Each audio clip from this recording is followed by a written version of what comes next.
بسم اللہ الرحمن الرحیم۔ حضرت علی کرم اللہ وجہ کے متعلق آپ صلی اللہ علیہ وآلہ وسلم کا ارشاد ہے کہ میں علم کا شہر ہوں اور علی اس کا دروازہ ہے۔ جناب علی کرم اللہ وجہ نے علم سیدھا معلم کائنات محمد مصطفیٰ صلی اللہ علیہ وآلہ وسلم سے سیکھا اور آپ کی ساری زندگی آپ کے ساتھ رہے۔ ایک دفعہ یہودیوں کی ایک جماعت حضرت علی رضی اللہ تعالیٰ عنہ کے پاس آئی اور وہ جناب علی کے علم و دانائی کے مقام سے واقف تھے اور نادان یہ سوچ کر آئے تھے کہ اگر کسی طریقے سے وہ آپ کو علمی بنیاد پر شکست دے دیں تو اس سے مسلمانوں کو شرمندگی ہوگی اور ہر طرف ہمارا ڈنکا بجنے لگے گا۔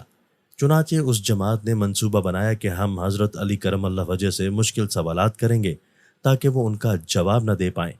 اس جماعت کے یہودیوں نے یہ بھی منصوبہ بنایا کہ اگر جناب علی ان کے سوالات کے جواب دینے پر فقط تیار ہی ہو جائیں اور جواب نہ بھی دیں تو بھی وہ جیت جائیں گے، کیونکہ وہ آپ پر شرط لگانے والے تھے کہ ان کے سوالات کا جواب قرآن کی بجائے تورات سے دیا جائے، اور اگر باب العلم اس بات پر راضی ہو گئے تو انہیں قرآن سے ہٹنا ہوگا۔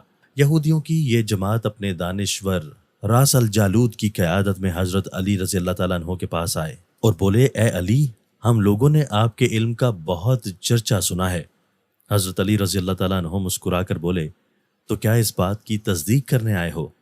راس الجالود بولا، ہم آپ سے چند سوالات کریں گے، آپ کو ان کا جواب ہماری کتاب تورات سے دینا ہوگا، اور اگر آپ نے سب کے سامنے ان سوالات کا ٹھیک جواب دے دیا تو ہم آپ کو باب العلم مان لیں گے۔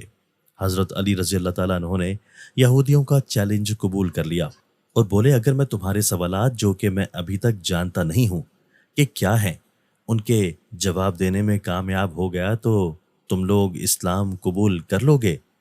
یہودی اس بات پر آمادہ ہو گئے کہ اگر ان کے تمام سوالات کے جوابات انہیں تورات سے مل گئے تو وہ یہودی مذہب چھوڑ کر اسلام قبول کر لیں گے، اور یہ اس بات کی دلیل ہوگی کہ جس سے آپ نے علم سیکھا ہے وہ یقیناً اللہ کی طرف سے بھیجے گئے نبی ہیں۔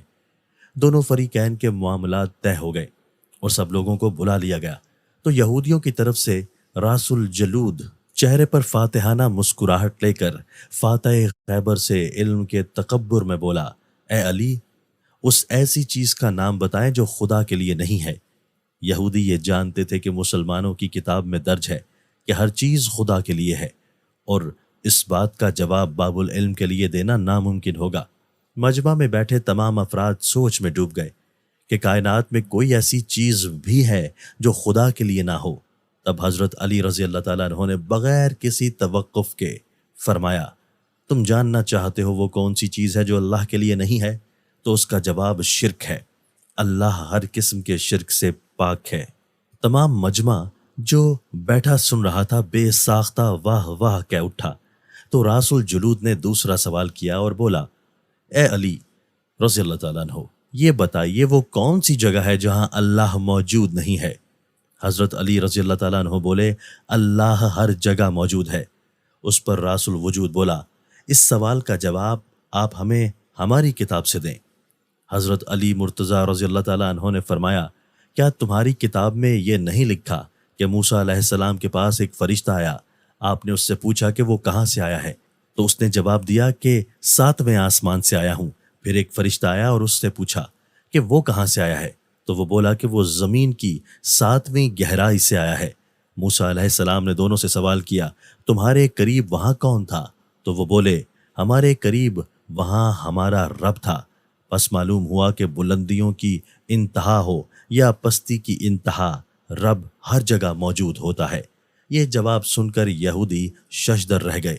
تب مولا نے فرمایا، پاک ہے وہ ذات جو کائنات کے ذرے ذرے میں ہے اور ہر چیز میرے رب کے قریب ہے۔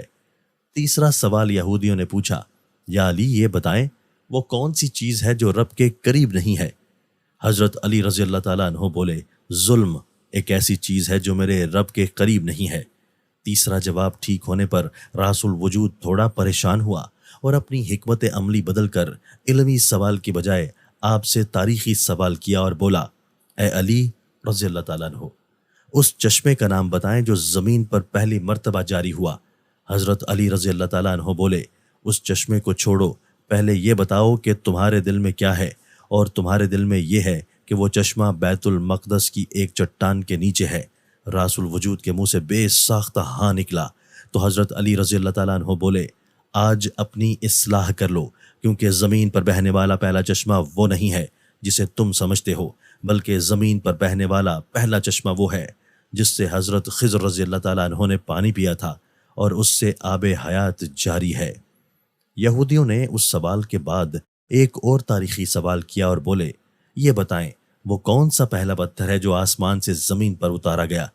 اس سوال پر حضرت علی رضی اللہ تعالیٰ عنہ بولے، تم لوگوں کے ذہنوں میں پہلا پتھر وہ ہے جو بیت المقدس میں نصب ہے، لیکن تم یہ بات بھول جاتے ہو کہ خانہ کعبہ بیت المقدس سے کہیں پرانا ہے، اور حجرہ اسود اسی وقت نصب کیا گیا جب خانہ کعبہ پہلی دفعہ تعمیر ہوا تھا، اور وہی پہلا پتھر ہے۔ یہودی آپ کے جوابات سن کر ہمت نہ کر سکے کہ انہیں غلط قرار دیں، کیونکہ آپ ان کے جوابات انتہائی دلیل کے ساتھ دے رہے تھے اور ان کی اصلاح بھی کرتے جا رہے تھے۔ تبھی ان کے رہنما نے ایک اور مشکل سوال کیا اور بولے، یہ بتائیں وہ کون سی چیزیں ہیں جو مسلسل کم اور زیادہ ہو رہی ہیں؟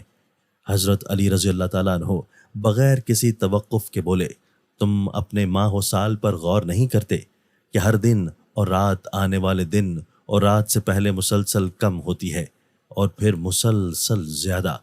راس الوجود نے اس پر ایک اور سوال پوچھا، بولا، زندہ رہنے کی پہچان سانس ہے، کیا کائنات میں کوئی چیز ایسی بھی ہے جو سانس لیتی ہے مگر زندہ نہیں؟ حضرت علی رضی اللہ تعالیٰ عنہ نے فرمایا، جانتے ہو نا، کتاب میں لکھا ہے کہ صبح جب نکلتی ہے تو سانس لیتی ہے، حالانکہ صبح کے پاس نہ روح ہے اور نہ جاں۔ یہ سن کر وہ جلدی جلدی بولا، اچھا یہ بتائیں زمین کا وہ کون سا حصہ ہے جہاں سورج کی کرنیں ساری زندگی میں صرف ایک دفعہ پڑیں اور پھر کبھی نہیں پڑیں؟ حضرت علی رضی اللہ تعالیٰ عنہ نے فوراً جواب دیا، موسیٰ علیہ السلام نے جب دریا کو اپنے عصا سے 2 ٹکڑے کیا تو اس زمین پر سورج کی کرنیں پہلی دفعہ پڑیں، اور جب آپ گزر گئے اور پانی نے وہ راستہ بند کر دیا تو پھر اس جگہ سورج کی کرنیں دوبارہ کبھی نہیں پڑیں۔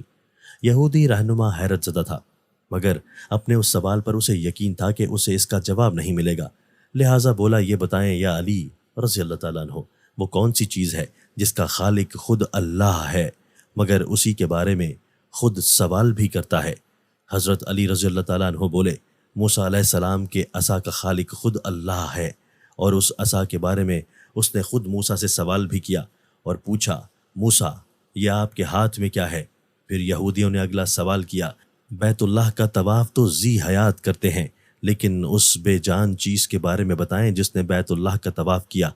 حضرت علی رضی اللہ تعالیٰ عنہ بلا توقف بولے، کشتی نوح ایک ایسی بے جان چیز ہے جو طوفان کے دوران اس مقام پر پہنچی جہاں بیت اللہ ہے، تو اس نے اس کے گرد 7 چکر طواف کیا۔